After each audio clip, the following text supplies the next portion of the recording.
नमस्कार मित्रांनो, तर टेक्नॉमिक्सवर या चॅनलवर आपलं स्वागत आहे. हा व्हिडिओ खूप खास असणार आहे कारण यूट्यूबवर फोटोशॉपचे व्हिडिओ आपल्या मराठी भाषेत खूपच कमी आहेत. म्हणून आम्ही आजपासून यूट्यूबवर मराठीमध्ये एडिटिंगचे व्हिडिओ सुरू करणार आहोत. या व्हिडिओमध्ये आज आपण पाहणार आहोत की फोटोशॉपमध्ये कॉर्नर टेक्स्ट इफेक्ट कसा करायचा, म्हणजेच how to create corner text effect in Adobe Photoshop. तर व्हिडिओ सुरू करण्यापूर्वी आपण व्हिडिओ लाईक करा, व्हिडिओ आवडल्यास कमेंट करा आणि सगळ्यात महत्त्वाचं चॅनलला सबस्क्राईब करा आणि बेल आयकॉन प्रेस करायला विसरू नका. तर मित्रहो, आपण फोटोशॉप उघडून आपण नवीन फाईल तयार केलेली आहे. या फाईलची साईज असणार आहे 1920x1080. या फाईलचा कलर असणार आहे पर्पल कलर आणि इथे स्क्रीनवर आपल्याला कलरचा कोड दिसणार आहे, तो आपण घेऊ शकता, नाही तर तुम्हाला जो आवडेल तो घ्या. त्यानंतर ब्लॅक कलर सिलेक्ट करा आणि नंतर मग टेक्स्ट टूल ॲक्टिव्ह करा. या टेक्स्ट टूलमध्ये इम्पॅक्ट हा फॉन्ट घेऊन साईज त्याची 210 पिक्सेल इतकी ठेवा. नंतर आम्ही येथे कॉर्नर टेक्स्ट इफेक्ट असा टेक्स्ट टाईप केला आहे. तुम्हाला जो हवा असेल तुम्ही टाईप करून घ्यावे. नंतर येथे खालील 2 शब्दांचा रंग आम्ही पांढरा ठेवला आहे आणि वरचा निळा ठेवत आहे. तुम्हाला जो हवा आहे तो तुम्ही घेऊ शकता. याचे कोड तुम्हाला स्क्रीनवर दिसतीलच. याची पोझिशन तुम्ही मूव्ह टूल ॲक्टिव्ह करून कुठे सेंटरला घेऊ शकता. त्यानंतर राईट क्लिक करून सिलेक्ट पिक्सेल ऑप्शनवर क्लिक करून एडिट टॅबमध्ये जाऊन कॉपी करून घ्यावे. नंतर सिलेक्ट टॅबमधून डिसिलेक्ट करावे परत. नंतर टेक्स्ट लेअर आय ऑफ करावी. नंतर एक न्यू लेअर ऑन करून घ्यावी. नंतर व्हॅनिशिंग टॅब उघडून एक स्क्वेअर शेप तयार करून घ्यावा.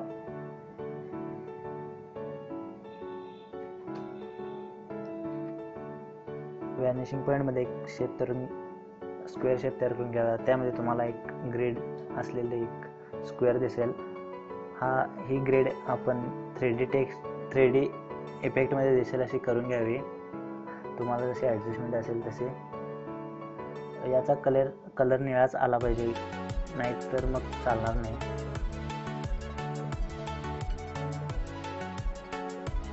नंतर क्रिएट प्लेन टूल वर दाबून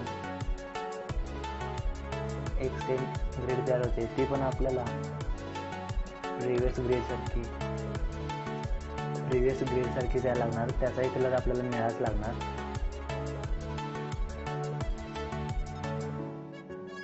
लक्षात ठेवा की या दोन्ही ग्रेडचा साईज सेमच आला पाहिजे.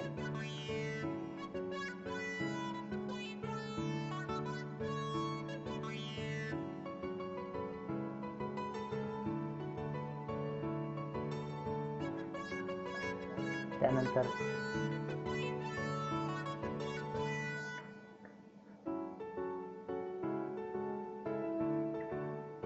तुम्हाला जशी ॲडजस्टमेंट आहे तशी करून घ्यावी. दोन्हींचा आकार सेमच आला पाहिजे, इतकंच बस आहे.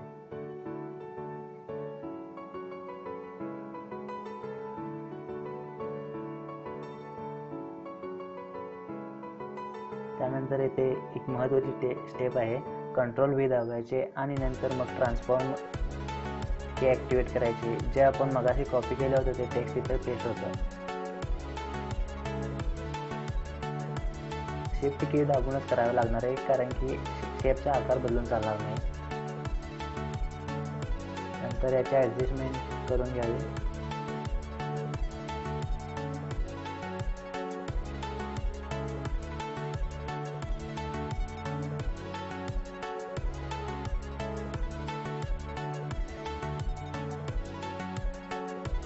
आपण इथे झूम ऑप्शनवर दाबून सुद्धा करू शकता कारण की ॲक्टिवेट आलं पाहिजे. नंतर ओके बटन दाबावं. मग आपलं मेन विंडोमध्ये येईल. त्यानंतर एक न्यू लेअर घ्यायची आहे. मग नंतर मास्क टूल तयार करून लेअरच्या उजव्या साईडचा अर्धा भाग सिलेक्ट करायचा. झूम करून बरोबर अर्ध्यापर्यंत घ्यावे. इथं पण आमचं बरोबर आहे, 1 नंबर. असंच करून घ्यावे तुम्ही.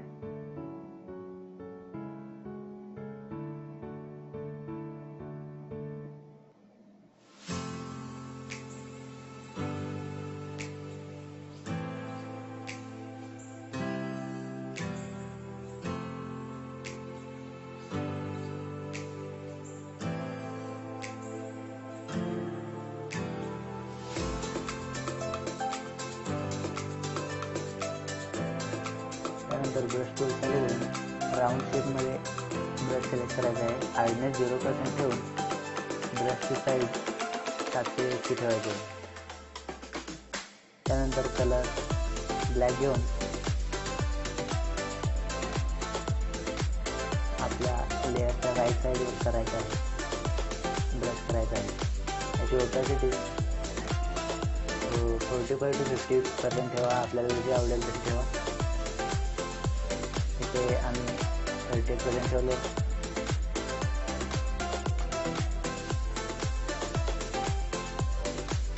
नंतर मूव टूल सिलेक्ट करून न्यू लेअर घ्यायची आहे. परत एक ब्रश टूलवर घेऊन व्हाईट कलर घ्यायचा आहे. इथे पण सेमच असणार आहेत ॲडजस्टमेंट, फक्त कलर इतका व्हाईट घेतला आहे. नंतर सिलेक्टमधून इनवर्ट दाबून अपोजिट साईडला व्हाईट कलर ब्रश करायचा आहे.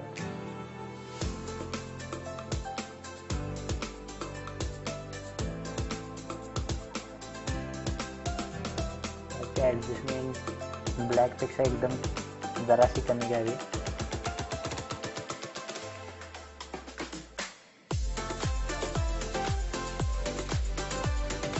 त्यानंतर सिलेक्टमधून डिसिलेक्ट हा ऑप्शन ओके दाबून या तिन्ही लेअर एकदम सिलेक्ट करून आपल्याला जेथे हवे आहे तेथे हा टेक्स्ट ॲडजस्ट करायचा आहे. तर इथे आपल्याला दिसते की आपला आजचा व्हिडिओ पूर्ण झालेला आहे. तर आपण व्हिडिओ बघितल्याबद्दल आपले मनापासून आभार. व्हिडिओ आवडल्यास नक्की लाईक करा, शेअर करा आणि चॅनलला सबस्क्राईब करा. आणि मराठी चॅनल असल्यामुळे आपण सबस्क्राईब लाईक केलंच पाहिजे. तर व्हिडिओ बघितल्याबद्दल थँक्यू, धन्यवाद.